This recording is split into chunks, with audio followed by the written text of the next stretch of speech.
This special presentation is made possible by a grant from the Saugus Business Education Collaborative and through the production facilities of Continental Cablevision, CTV3.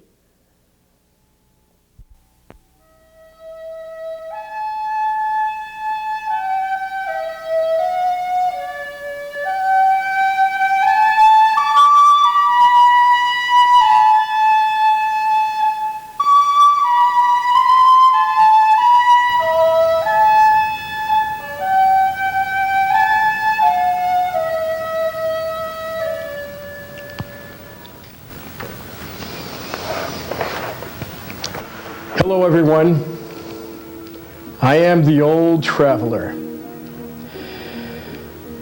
I have come along these parts many times before.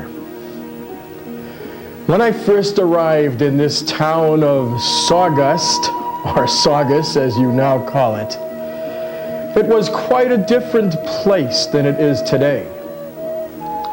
Oh yes, the Saugus of long ago included what you now call Lynn, Swampscott, Nahant, Reading, North Reading, Wakefield, and Linfield.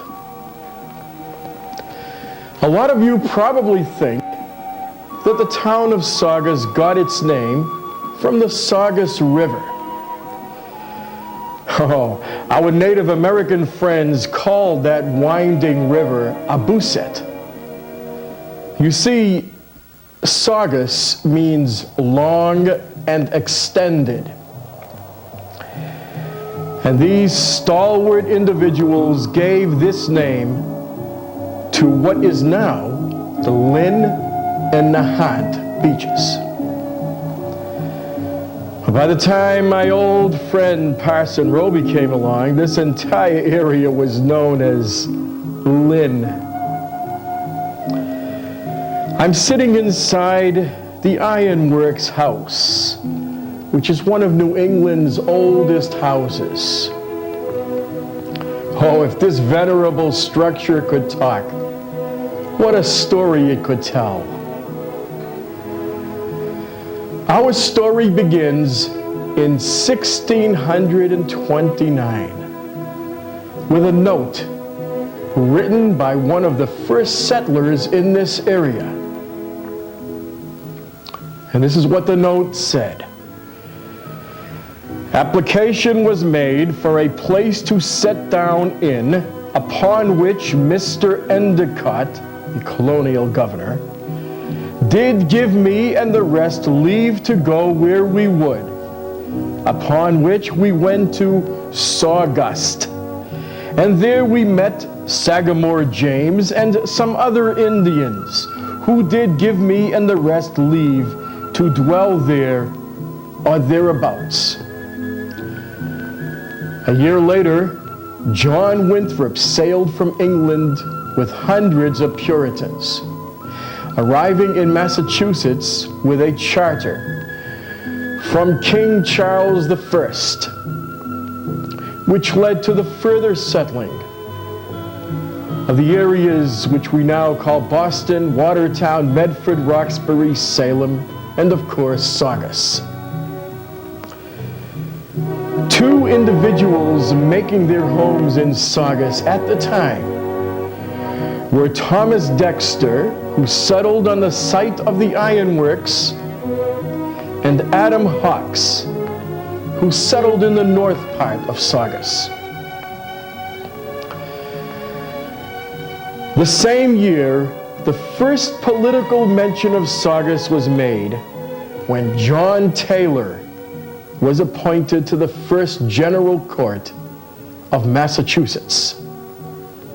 Now, his appointment gave Saugus equal standing with Boston and Salem. Just 7 years later, in the year 1637, legislation was passed and the name Saugus was changed to Lynn.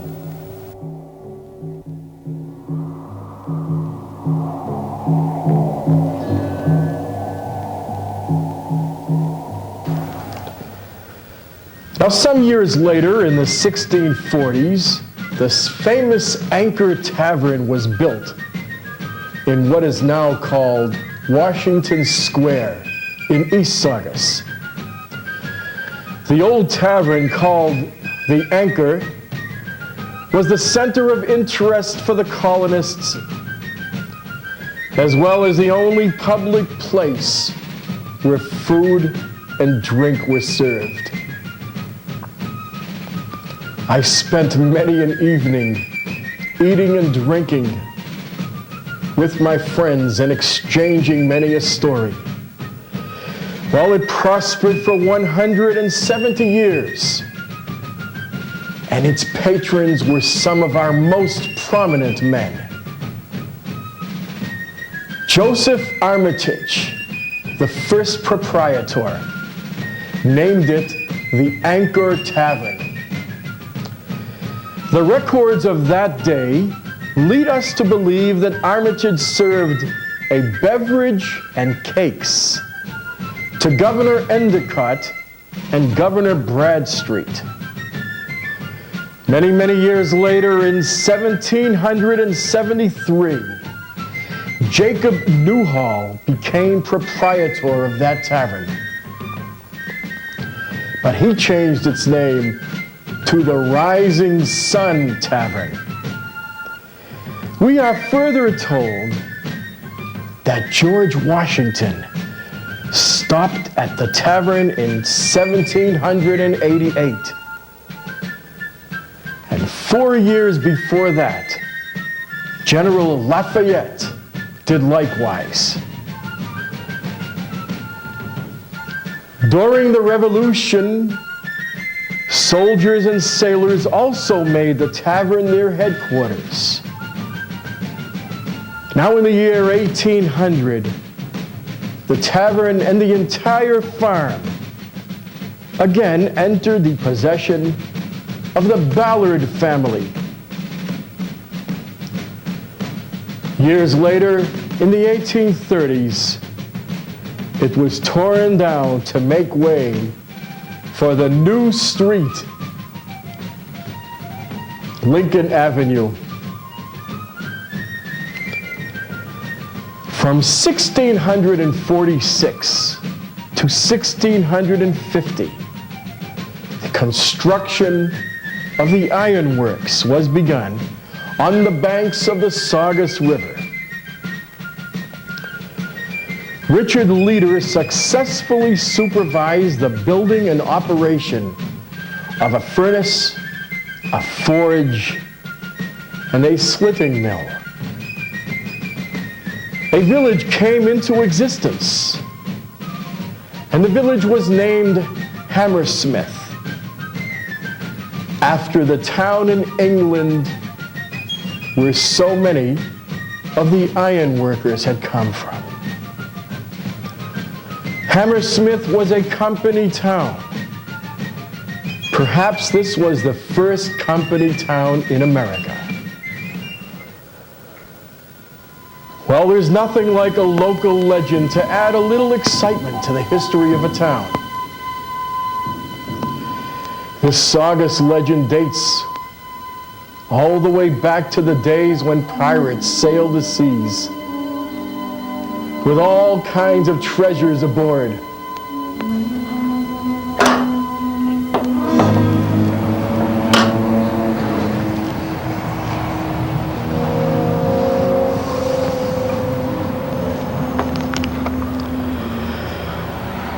As the story goes, a small vessel was seen anchoring near the south of the Saugus River. A boat was lowered, and 4 men got into it. They rowed further upriver before landing, and they disappeared into the woods. Now the next morning, when the people looked for the vessel, when they looked on shore, it had vanished. Meanwhile, at the ironworks, a note was found which stated that if shackles, handcuffs, hatchets, and other iron articles were left in a designated place in the woods, silver would be exchanged for them. And the story continues. The articles were made and placed in the woods one night, and in the morning they were gone, replaced by the silver that had been promised. Although a watch had been kept, no vessel had been seen. Some months later, the four men returned, choosing a secluded spot in the woods to hide out. This spot became known as the Pirates' Glen. Now they remained safe for a short time, but eventually one of the king's cruisers came and got them. The pirates were tracked to the glen, and 3 of them were supposedly taken back to England and hanged. The remaining pirate, Thomas Veal, is said to have escaped further into the woods to a cavern where he lived for many years.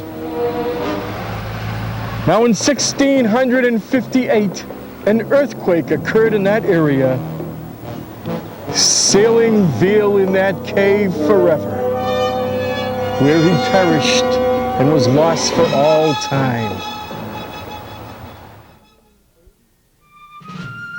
In 1686, a house was built on Howard Street. It was once thought to be the home of Scottish laborers who worked for the ironworks, and was referred to as the Scotch Boardman House.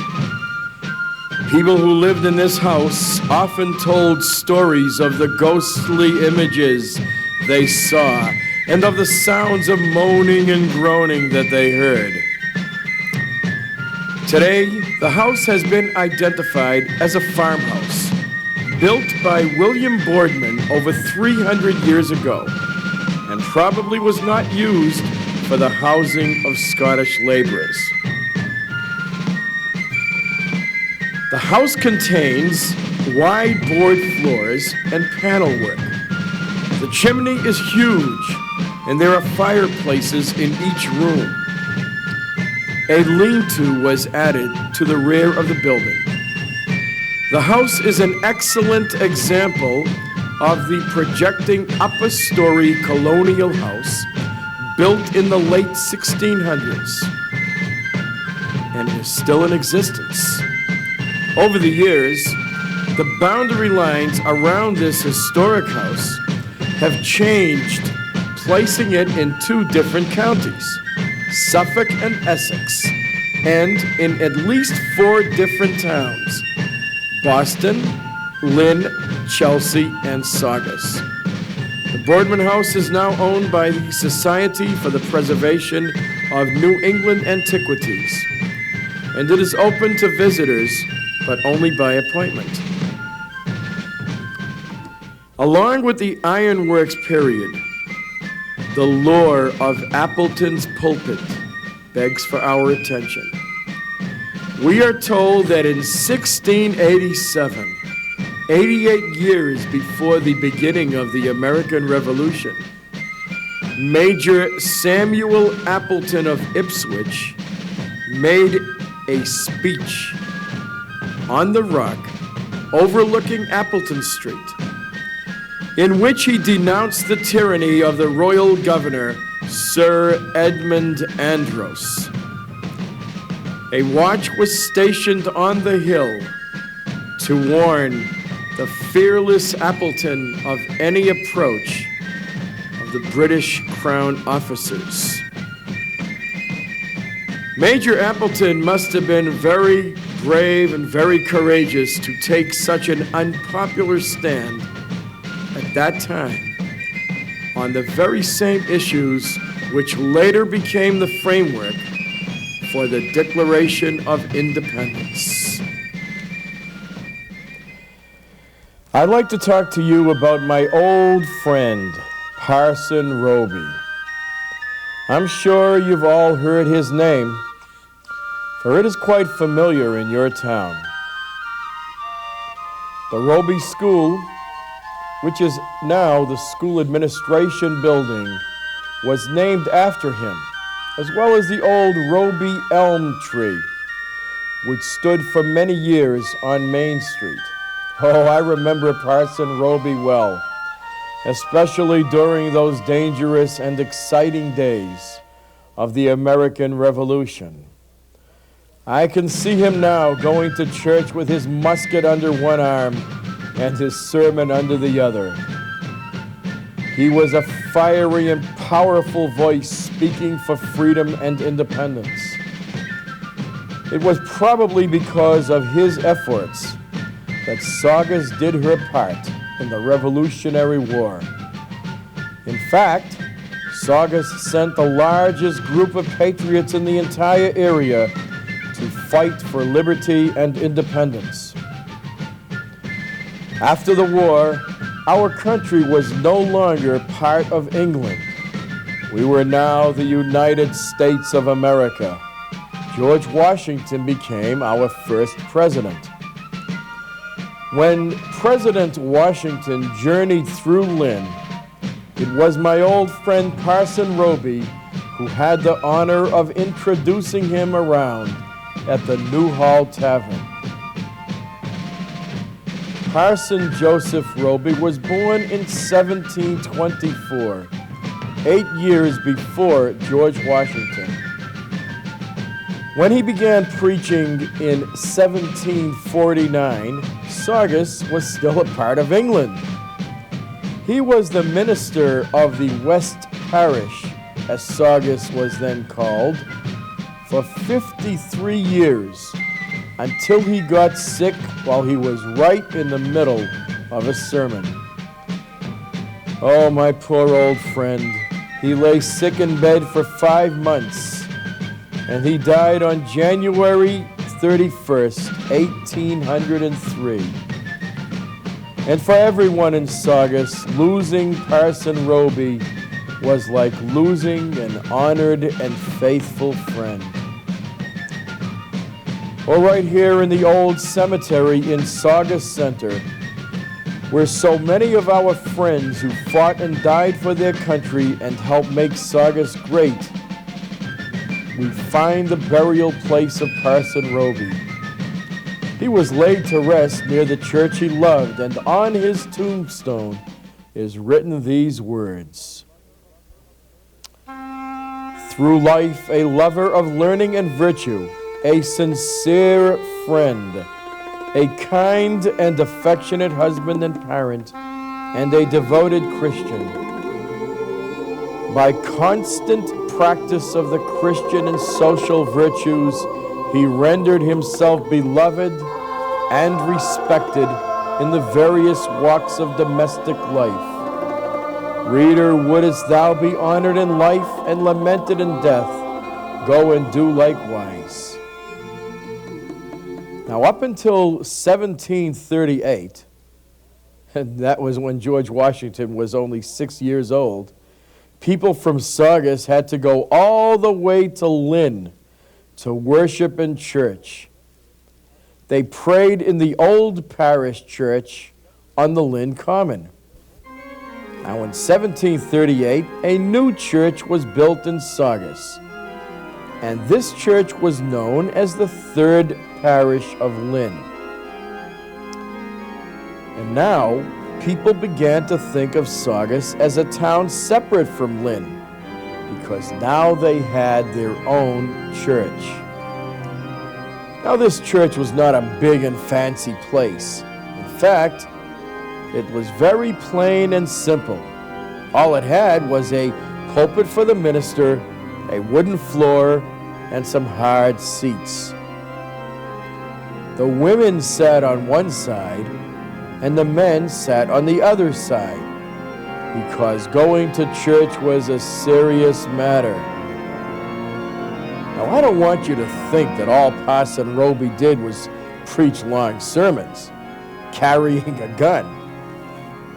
He also performed the marriage ceremonies of about 300 couples. Long after Parson Roby died, in fact, after the Civil War, the entire church building was moved 3 rods or about 50 feet north, to make room for our Civil War monument.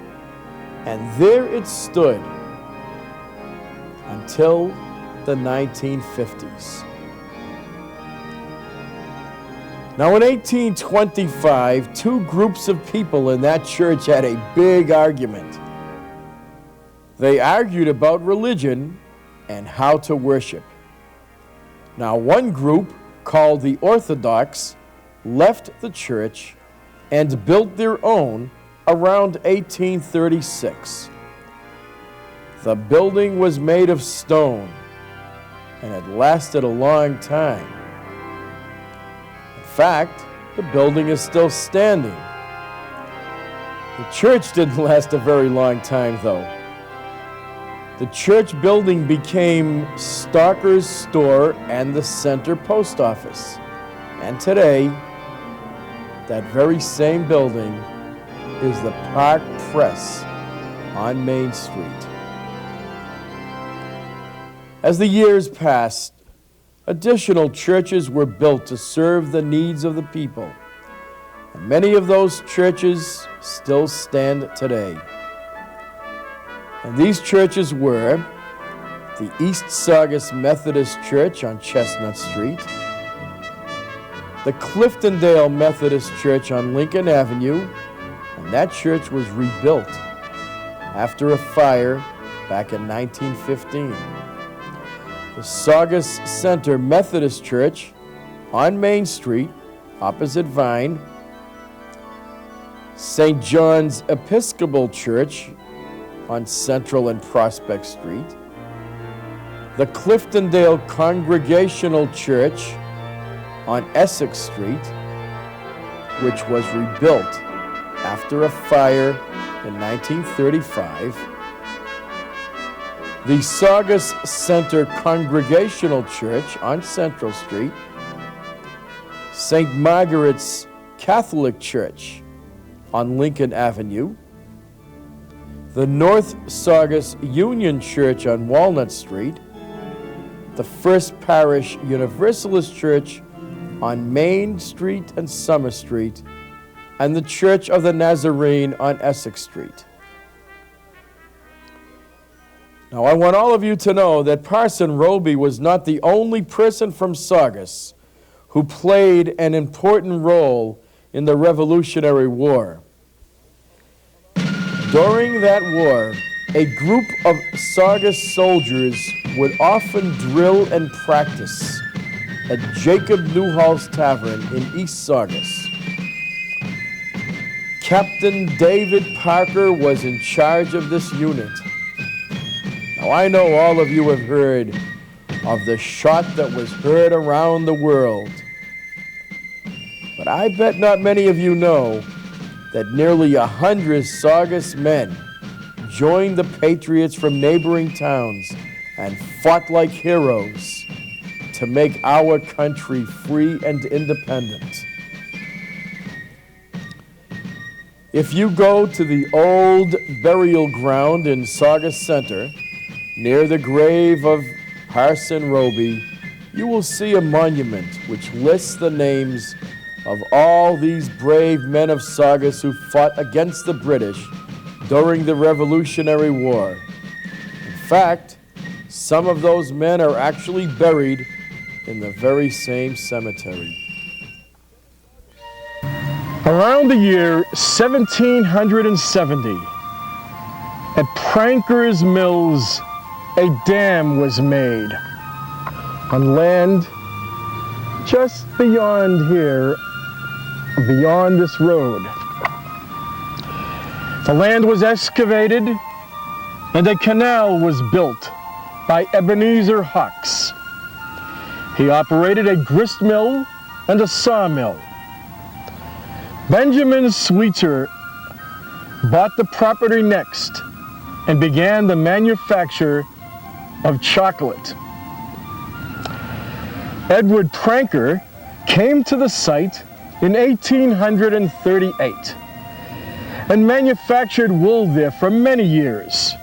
And eventually, the mills became a branch of the United States Worsted Company. The mills still stand at Central and Elm Street. In the year 1956, the dam was breached and the present Pranker's Pond was made. Not far from the Pranker's Mills on Central Street stands Scott's Mills. About the year 1810, Scott's Mills began with Joseph Eames.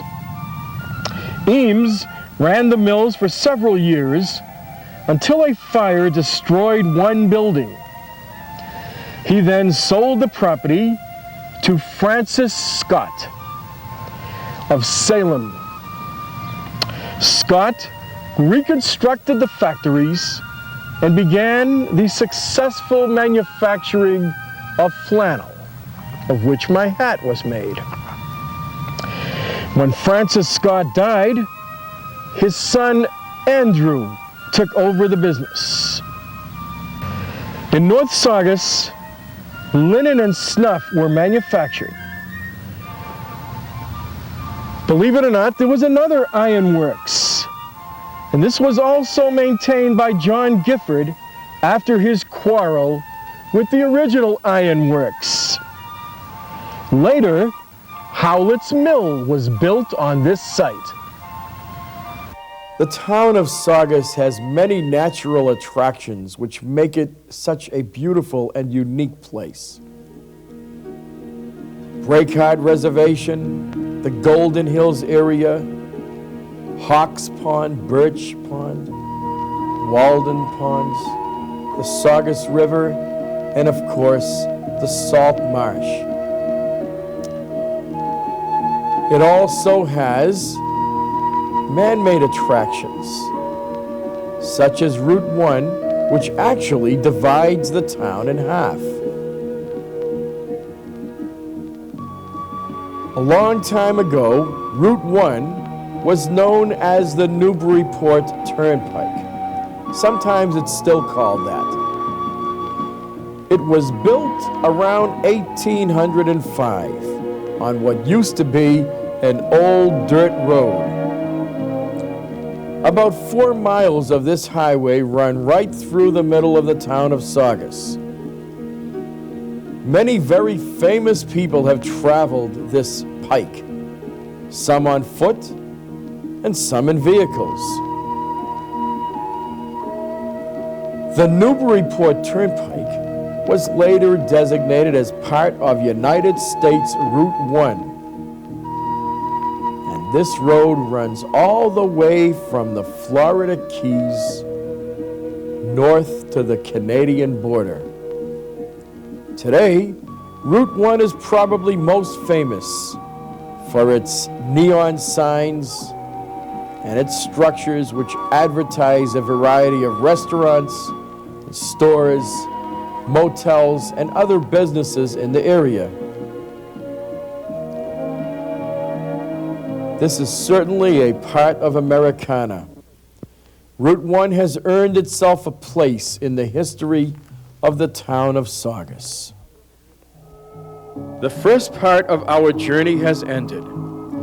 I hope you have enjoyed this voyage through our past, and that you will join us again as we continue with the second part of the Saugus Chronicles. Until we meet again, Goodbye and farewell.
This special presentation is made possible by a grant from the Saugus Business Education Collaborative and through the production facilities of Continental Cablevision, CTV3.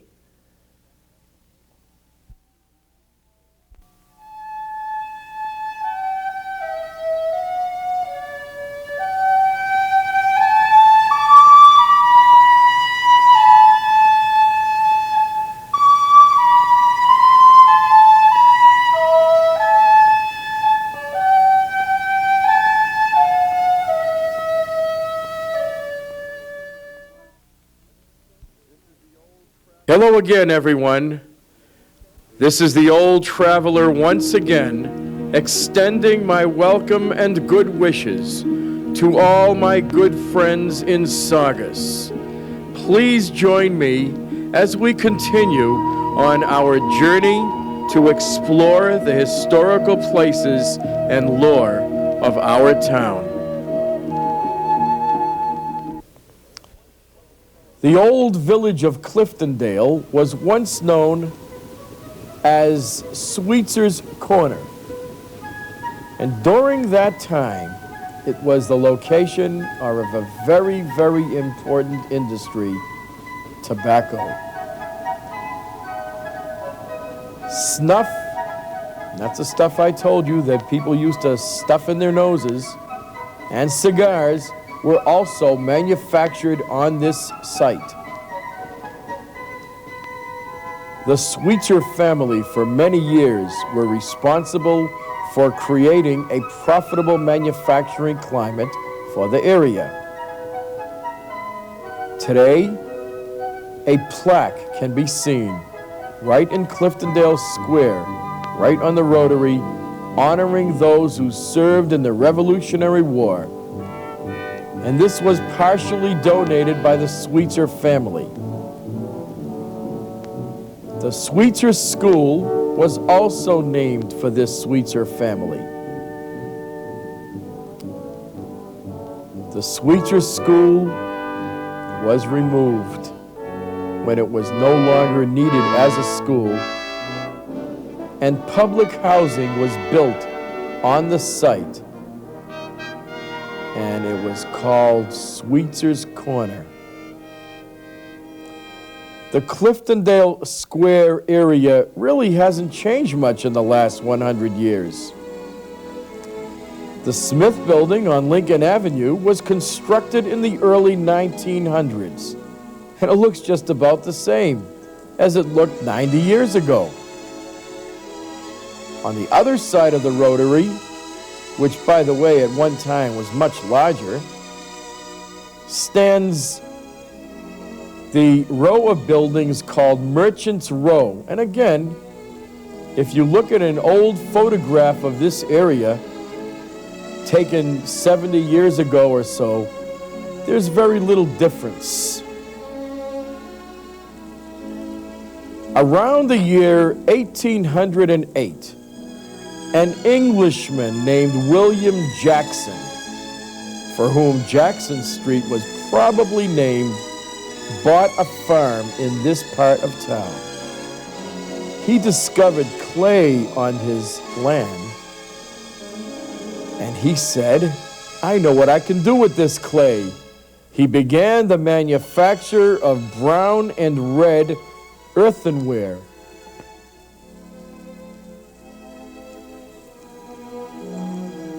Cliftondale was also where the former Felton School was located. And today, all that remains of that is a vacant lot.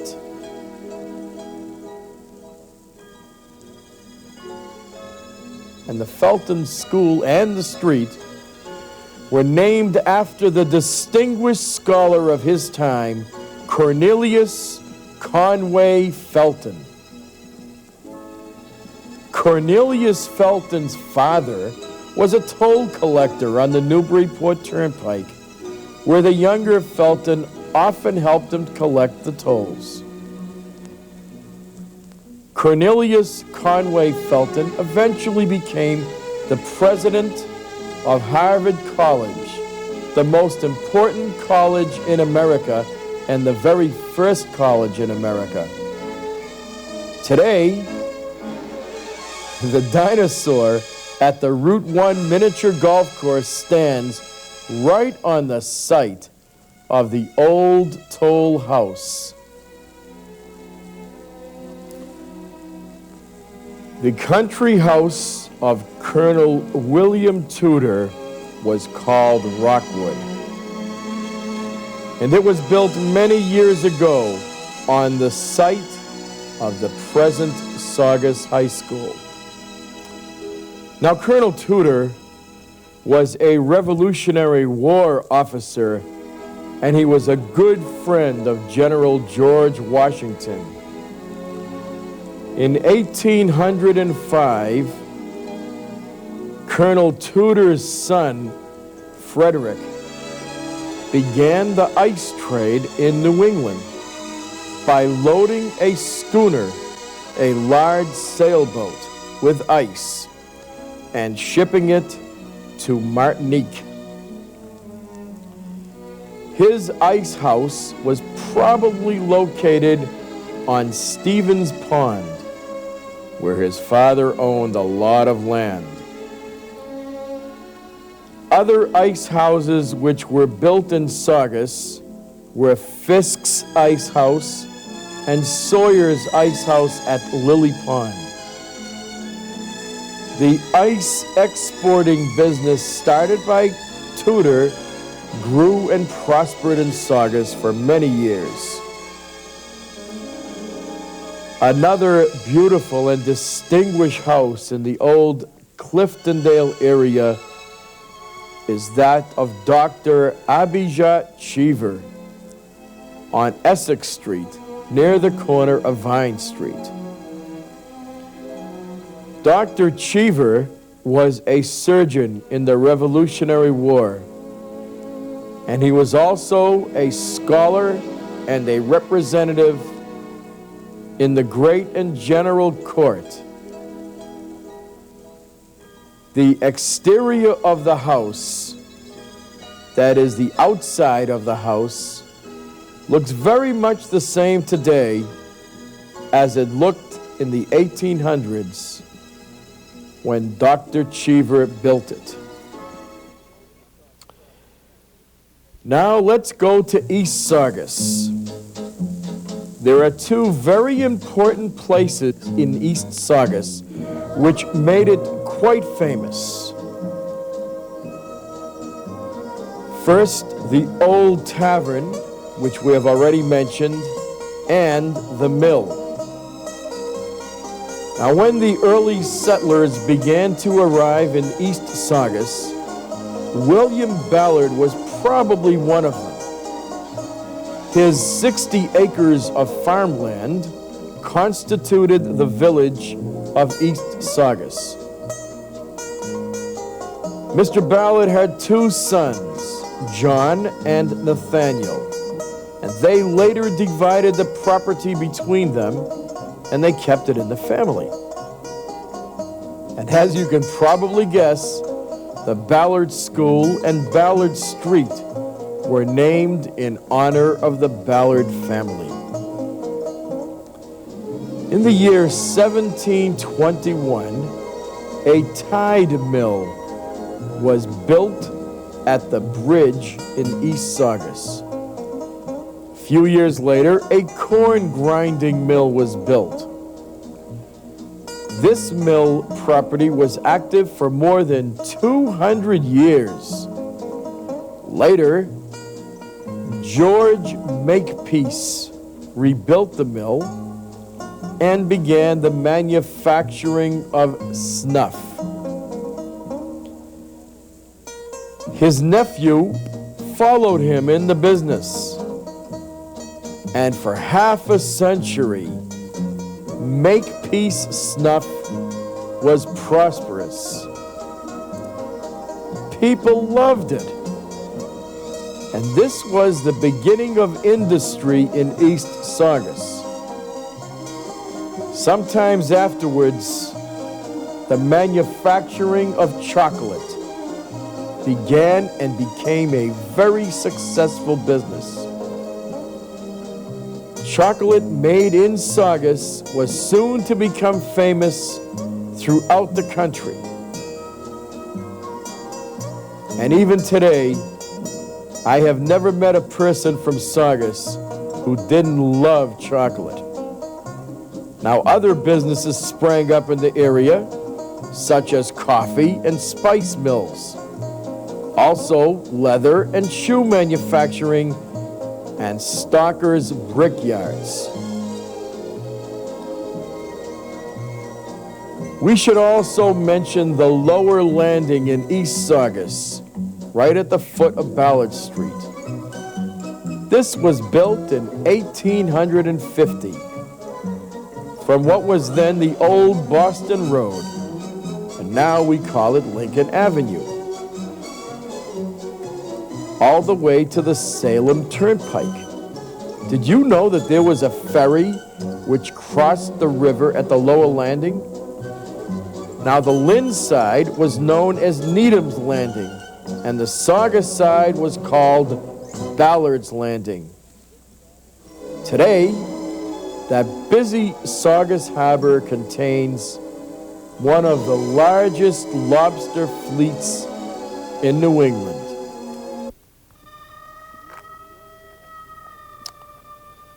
In the early 1800s, the Sunnyside Hotel was built on Lincoln Avenue, and the building still exists today.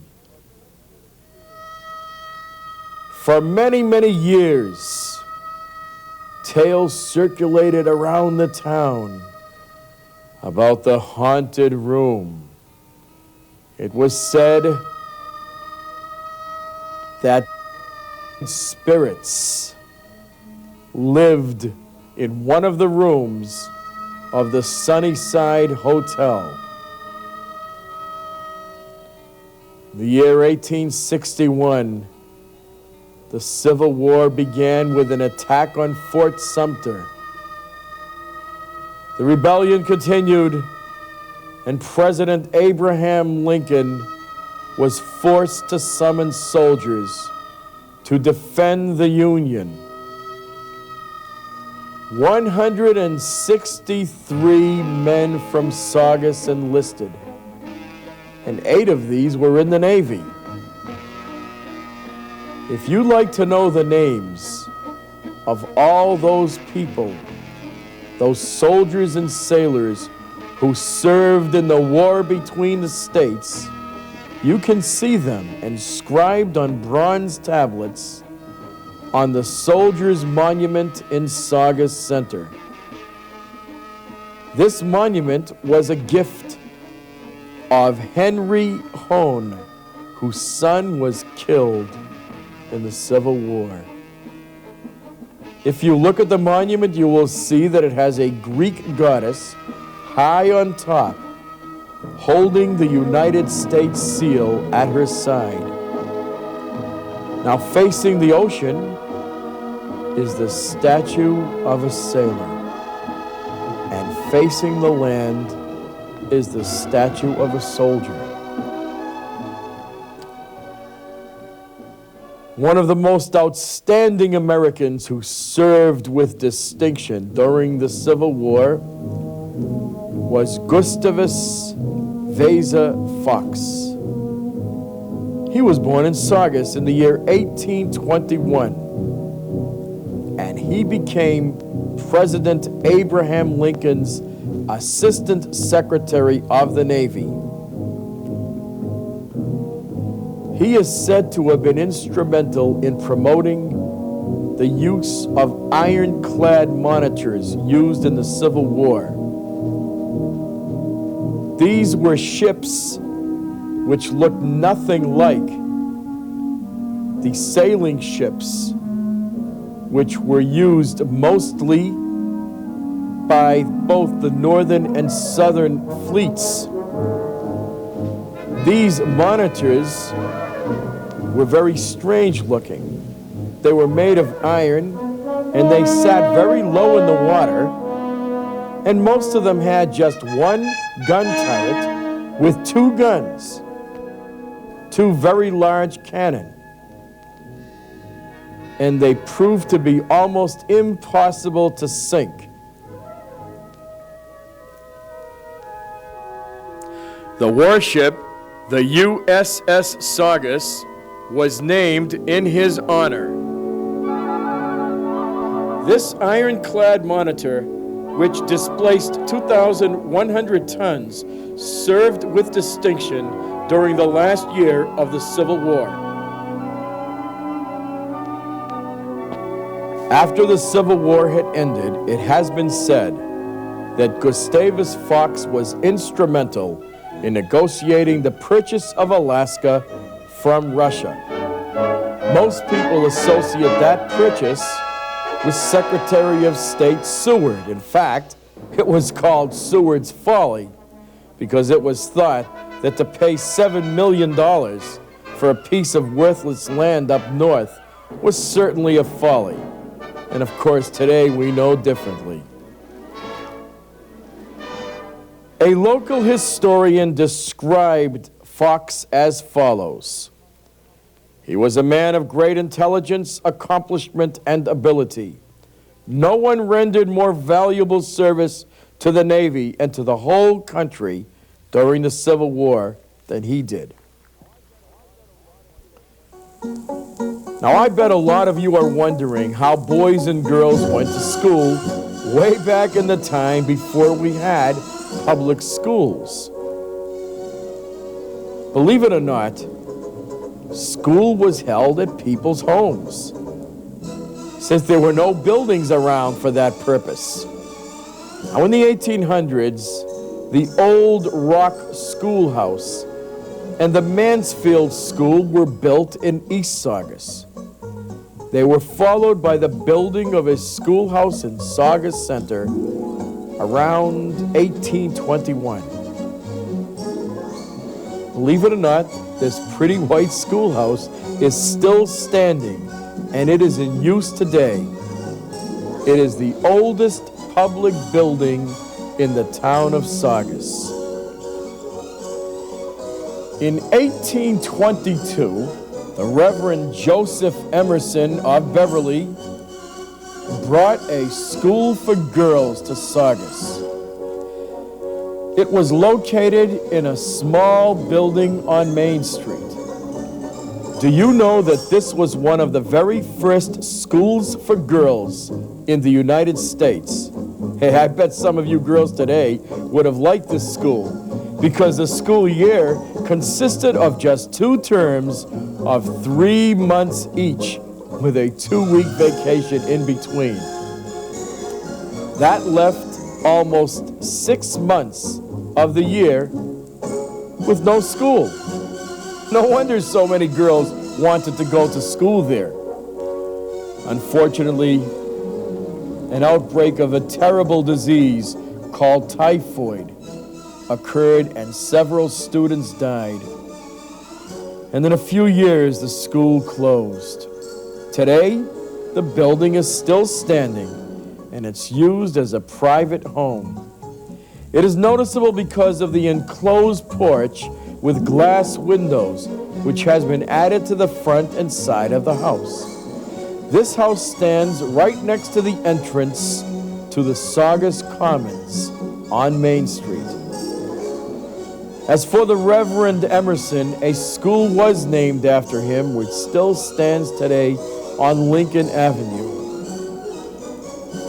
The Emerson School, however, did close down, and the building was converted into condominiums.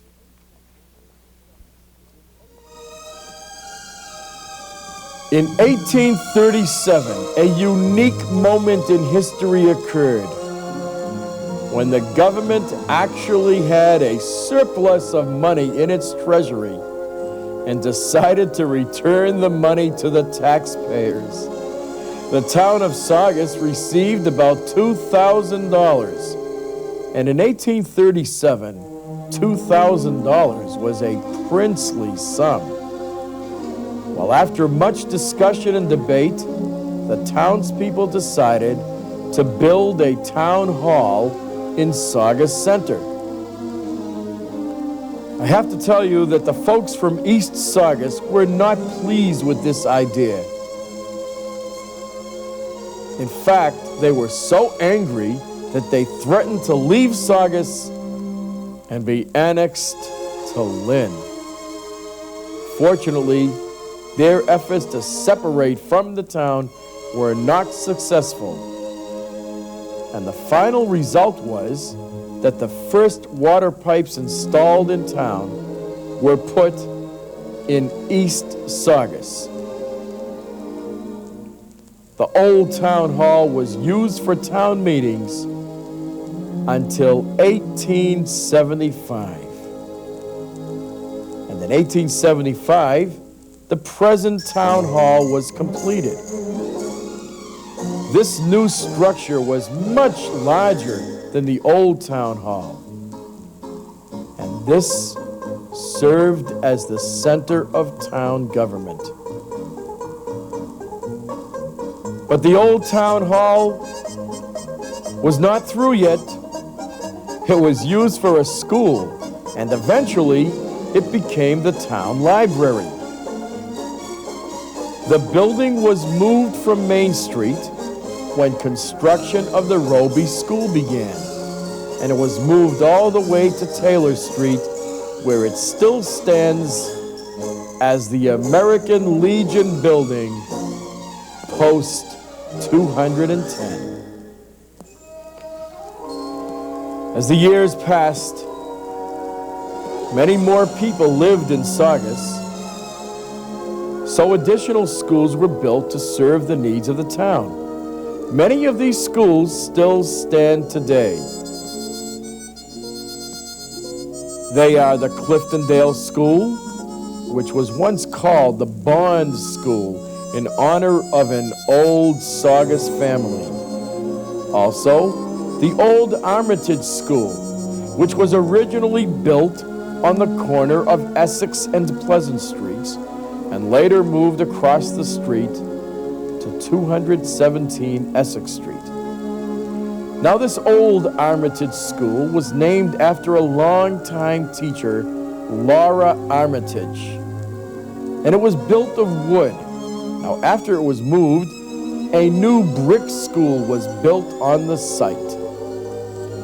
When the Armitage School was no longer needed as a school, the town decided to give it to the Housing Authority, and much needed public housing was made available to 8 families. The building was now called the Armitage Arms.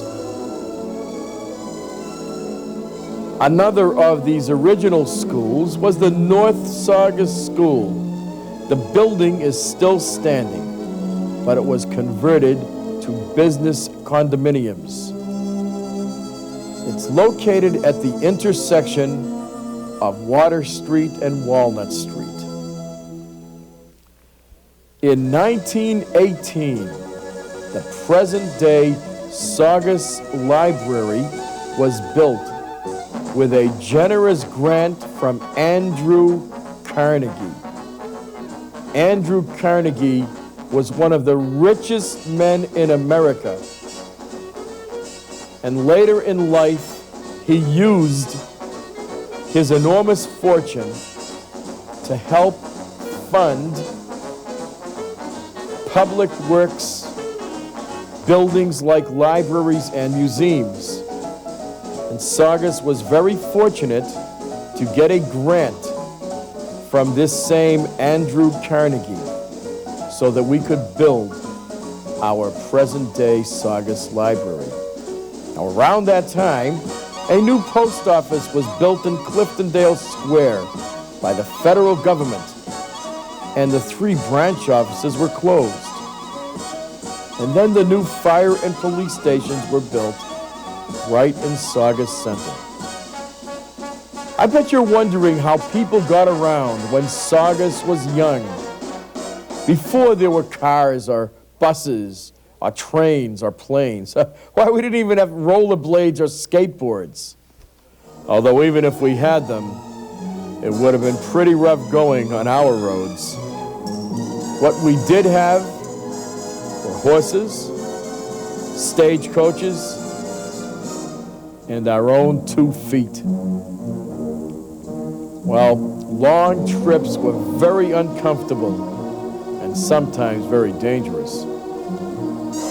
Of course, we needed places to take care of our horses. There were 2 excellent blacksmith shops in town. First, there was Ward's in Saugus Center near the fire station. And then the Cliftondale blacksmith shop on Lincoln Avenue. Today, Ward's contains several small businesses, one of which is an automobile repair shop.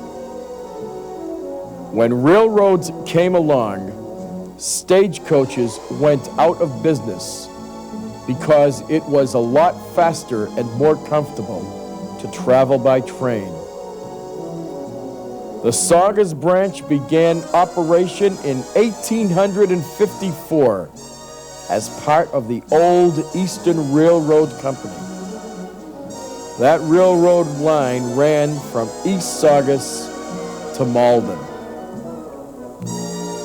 At one time, there were 5 railroad stations in the Saugus area, but only 2 remain today. One of them is in Saugus Center. It's part of the Saugus Glass Company. And the other is in Cliftondale on Eustis Street. And today, the building which used to house the railroad station is used as a business called Santron. In 1860, the first horse railroad was built in Saugus over the Salem Turnpike. It began at the East Saugus Bridge and went through Cliftondale and onto the Newburyport Turnpike to Charlestown. In the early 1900s, electric trolley cars crossed the town. Oh, I remember that well. I really loved the clanging of the trolley bells and the fact that they could go either forward or reverse. I was very sad when they were all retired and they were replaced by those noisy, evil-smelling and air-polluting buses. I miss those old trolley cars. I know a lot of you have heard of Suffolk Downs and Wonderland, but I bet not many of you know that at one time there was a very fine racetrack right here in Saugus. It was built in 1860, and it was then called a trotting park. Many famous thoroughbred horses from Kentucky raced here and drew large crowds. Why, there was even a luxury hotel called the Saugus Hotel built right on the grounds. Unfortunately, the hotel was built mostly of wood, and when a fire broke out, it burned to the ground. The entrance to that old racetrack can still be seen today at the end of Park Street near the Revere line. And if you look closely, you could also see a faint dirt track. Years later, the old racetrack became the Saugus Airport. Yes, we actually had an airport in Saugus. It was not long after the Wright brothers flew the very first airplane at Kitty Hawk, North Carolina, that news was being made here in Saugus, Massachusetts.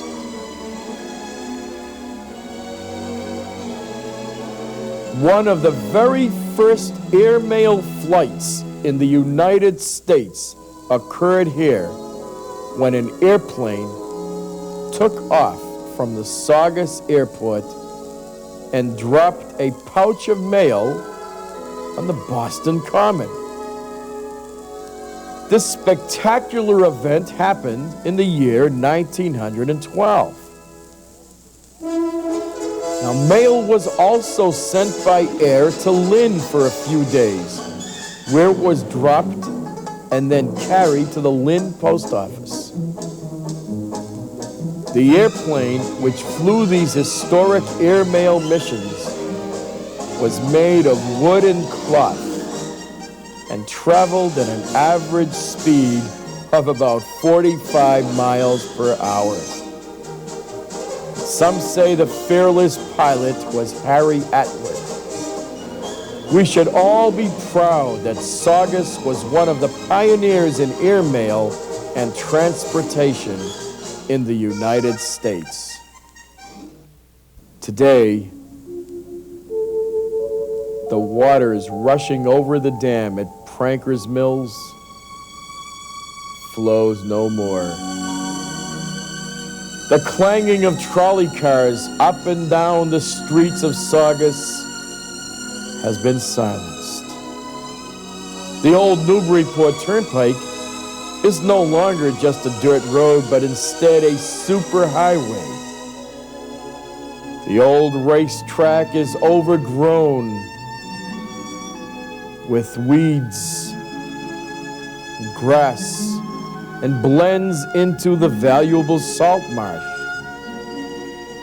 The river is no longer teeming with fish, and the area is no longer a wilderness abounding with wildlife. And yet, there are still plenty of good spots for fishing. There are still many beautiful and tranquil lakes and ponds for relaxing. And the town folk of this area are still hard-working and determined individuals. Even though Saugus is not as big as it originally was, when it included Lynn and Swampscott and Nahant and Reading and North Reading and Wakefield and Linfield, the town today still has a substantial land area of 10.57 square miles.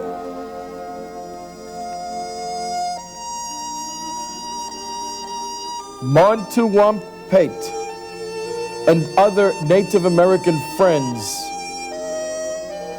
are no longer meeting with tribesmen from throughout New England at Indian Rock in North Saugus.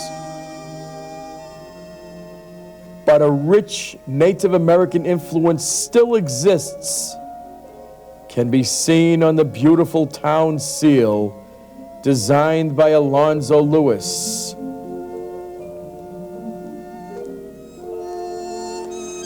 Montuwampet is pictured standing in the foreground of what was once a 50-foot round hill.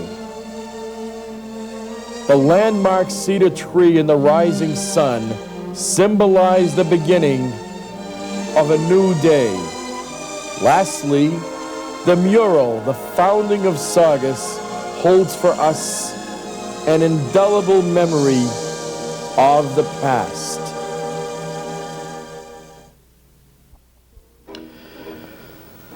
Our story and our journey ends much like it began, at the site of the ironworks, which for hundreds of years lay barren and buried under the soil.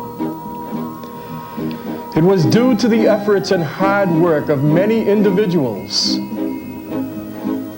that these historic ironworks were brought and restored to its original state.